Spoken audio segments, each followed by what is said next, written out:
Sebelumnya, Assalamualaikum warahmatullahi wabarakatuh. Saya Anissa Latifa Ismi, perwakilan dari kelompok 12. Di sini kami akan mempresentasikan mengenai proses morfologis. Dalam proses morfologi sendiri terdapat afiksasi. Selanjutnya, di sini kami juga akan menjelaskan mengenai kata majemuk dan kata ulang beserta contoh-contohnya. Baik, yang pertama saya akan menjelaskan mengenai afiksasi. Afiksasi itu apa sih? Nah, afiksasi merupakan proses morfologi berupa penambahan afiks pada bentuk pradasar, kata dasar, atau bentuk dasar. Jadi, afiksasi merupakan proses penambahan imbuhan pada kata yang mengakibatkan perubahan bentuk, berubahnya kategori tertentu, dan berubahnya makna. Nah, jenis afiks terdapat 3, ada prefiks, sufiks, dan konfiks. Yang pertama prefiks. Nah, prefiks merupakan sebuah afiks yang pengimbuhannya diletakkan pada bagian awal dari sebuah kata dasar atau bentuk dasar. Lalu yang berikutnya sufiks. Sufiks sendiri merupakan afiks yang diimbuhkan di akhir bentuk kata dasar. Lalu yang terakhir ada konfiks. Nah, konfiks merupakan imbuhan tunggal yang terdiri atas 2 unsur yang terpisah. Satu unsur terletak di sebelah kiri dan satu unsur lagi di sebelah kanan dasar yang dilekatinya. Konfiks sering juga disebut imbuhan terbelah, yakni imbuhan yang dilekatkan sekaligus pada kata dasar, harus mengapit kata dasar, karena konfiks merupakan imbuhan tunggal yang tentu saja memiliki satu kesatuan bentuk atau makna. Baik, selanjutnya saya akan menjelaskan mengenai contoh-contoh afiksasi berupa prefiks atau awalan. Nah, contoh yang pertama di sini ada kata mendominasi. Mendominasi dipenggal menjadi kata menasa dan dominasi. Dominasi menduduki kelas kata nomina. Selanjutnya dibubuhi prefiks menasal menjadi mendominasi dengan kelas kata verba yang memiliki arti menjadi dominasi dan memiliki fungsi sebagai pembentuk kata kerja. Lalu yang kedua ada kata mengutip. Mengutip dipenggal dari kata menasal dan kutip. Kutip merupakan kelas kata verba, lalu mengutip juga menduduki kelas kata verba yang memiliki arti melakukan kegiatan kutip dan berfungsi untuk membentuk kata kerja. Baik, selanjutnya kata yang ketiga terdapat kata tertinggi. Tertinggi apabila dipenggal menjadi prefiks ter dan morfem tinggi. Tinggi menduduki kelas kata adjektiva dan tertinggi menduduki kelas kata adjektiva pula. Nah, kata tertinggi memiliki arti paling tinggi dan memiliki fungsi sebagai pembentuk kata sifat. Lalu, kata yang keempat terdapat kata berpeluang. Apabila dipenggal menjadi prefiks ber dan morfem peluang. Peluang menduduki kelas kata nomina dan berpeluang menduduki kelas kata verba yang memiliki arti, memiliki peluang, dan memiliki fungsi pembentuk kata kerja. Lalu yang kelima terdapat kata terpilih. Apabila dipenggal terdapat prefiks ter dan morfem pilih. Pilih merupakan kelas kata verba dan terpilih tetap menjadi kelas kata verba yang memiliki arti tak sengaja terpilih dan memiliki fungsi pembentuk kata kerja pasif.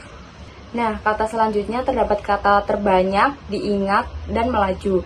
Kata terbanyak dipenggal menjadi ter dan banyak yang memiliki arti paling banyak dan berfungsi pembentuk kata sifat. Lalu pada kata diingat dipenggal menjadi prefiks di dan morfem ingat yang memiliki arti aktivitas pasif dari mengingat. Lalu fungsinya pembentuk verba. Dan yang kata terakhir terdapat kata melaju, apabila dipenggal menjadi menasal dan morfem laju, yang memiliki arti melakukan kegiatan laju dan berfungsi sebagai pembentuk kata kerja. Baik, selanjutnya saya akan menjelaskan mengenai contoh afiksasi berupa sufiks dan konfiks. Yang pertama ada contoh kata dari sufiks. Kata makanan terdiri dari kata makan dan juga an.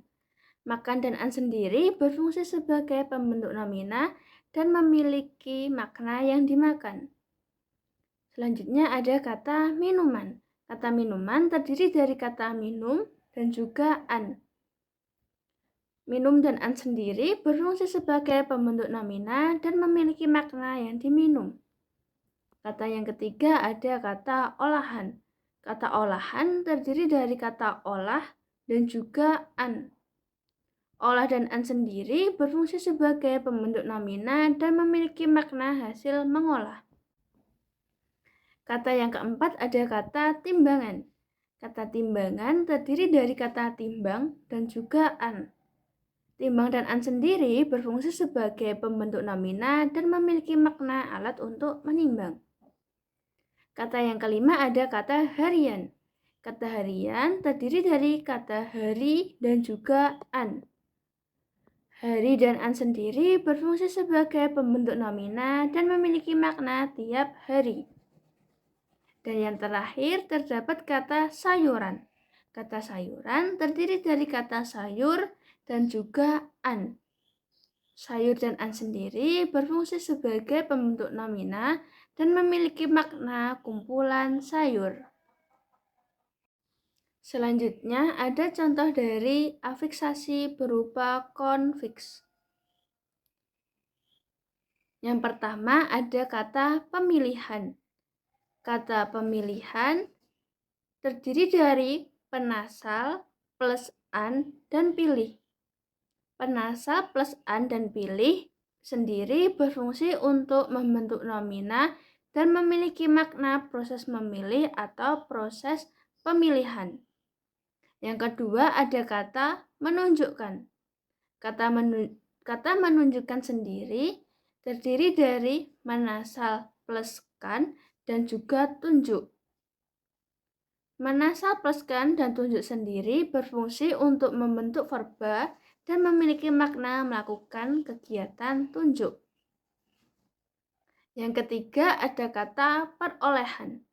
Kata perolehan sendiri tersusun dari kata peroleh dan an. Peroleh dapat diturunkan lagi menjadi per dan oleh. Peroleh di sini merupakan bentuk dasar dan oleh merupakan bentuk asal yang memiliki fungsi untuk membentuk nomina dan memiliki makna hasil. Selanjutnya saya akan menjelaskan tentang kata majemuk. Menurut sastra Suganda 1910, kata majemuk adalah nama benda yang dibangun dari dua perkataan. Satu di antaranya adalah keterangan yang lain, kadang-kadang menyatakan hal yang lain lagi.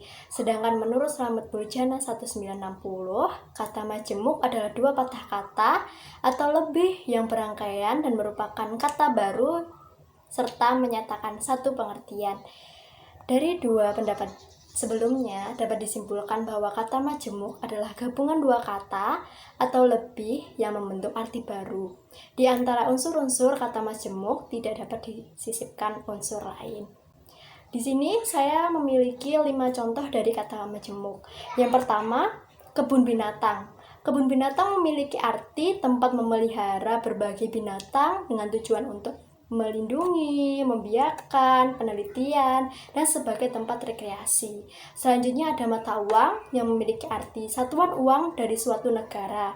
Yang selanjutnya adalah suku bunga yang memiliki arti tarif yang dikenakan oleh bank atas pinjaman uang.